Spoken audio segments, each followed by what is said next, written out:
Kągi, sveiki visi, su jumis Go for Vape ir ačiū dar kartą Royal Smoke'ui už štai tokią prekę, kurią metame būtent štai čia ant savo ekranų. Čia yra Meduza Reborn, čia yra jau kažkas tikrai naujo. Buvo Meduza RDA, kur negalima buvo įtalpinti jokio absoliučiai skysčio.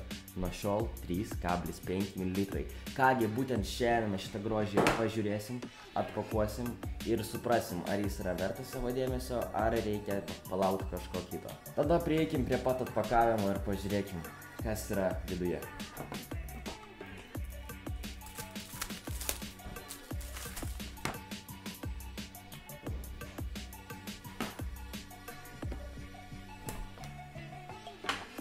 Štai, matome labai ir labai gražų aparatą. Juodą versiją, turim dar kelių kitų spalvų, kurias pažiūrėsime šiek tiek vėliau, bet kai matome, čia yra tikrai gražus aparatas. Kągi, iškeliam šitą viską į viršų. Matome patį kaitiklį. Bei metame visokiausius papildinius, tokius kaip varžtukai, atsuktuvėlis, papildomas spinas ir papildomi ringai, kurie yra skirti prilaikyti mūsų patį baką, kurį mes užmauname ant viršaus. Kai matome, čia pagal man yra viena gražiausių kada nors sukurtų dėžučių nuo e-cigaretės. Bent jau man čia yra viskas labai ir labai gražu. Kągi, dabar tada šiek tiek arčiau žvilgtelkim akim į RDA ir pažiūrėkime, kągi jis sugeba.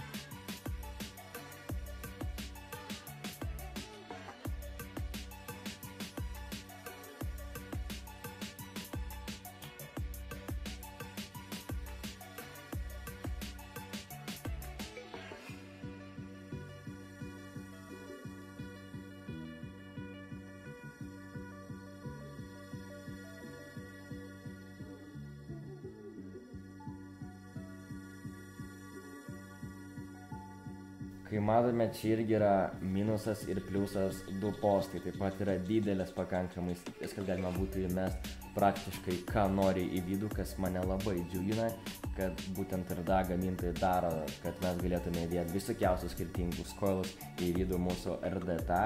Čia nėra stikliukai, kai tai būna dažniausiai. Taip pat koncentracija irgi nėra jokio stikliukas, mes matytume, kiek pas mus dar yra likę skysčio.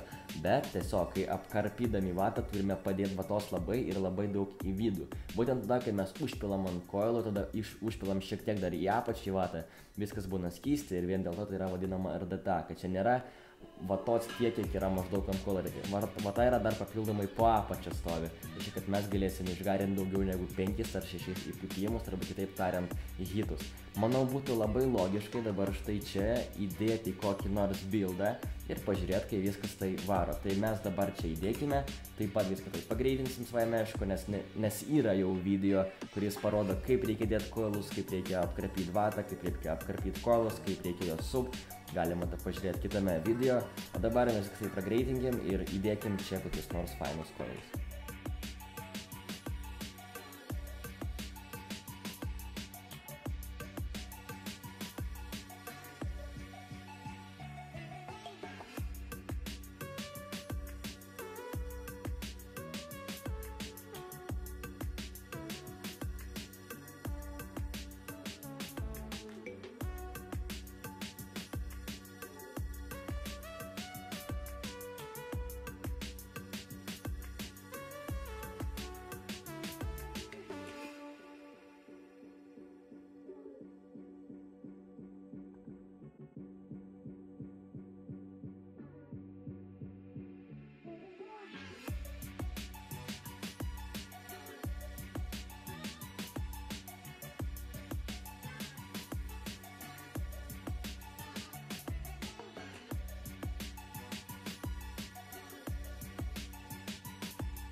Dabar pagaliau galima matyti, kaip pagarint ir pažiūrėsim, kas iš to pavyko.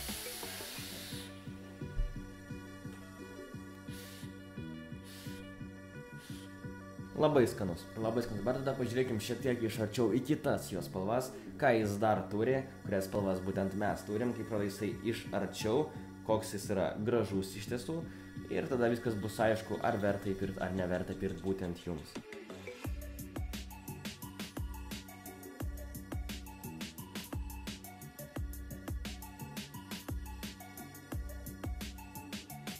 Kalbant apie jo pliusus, jis yra labai skanus. Čia yra talpykla, čia yra realiai pagal mane tai vien pliusai, skystis neišsilieja, kadangi visa talpykla yra po apačia, kas yra gerai. Tai pagal mane matau jame tik tais geras emocijas ir tik tais tą, kad verta būtų išmėginti. Šitą prekį galima rasti Vape Shop'e arba Royal Smoke'e už tikrai padorią ir visai normalią kainą. Tokių dalykų dar kol kas Lietuvoje nėra, mes esame pirmieji, tad dar kartą ačiū mano draugams Royal Smoke'ui, kad jie sugebėjo tą gauti pirmesnį už kitus. O su jumis buvo Go for Vape ir visiems ačiū už peržiūrą, ačiū už dėmesį ir visiems gero.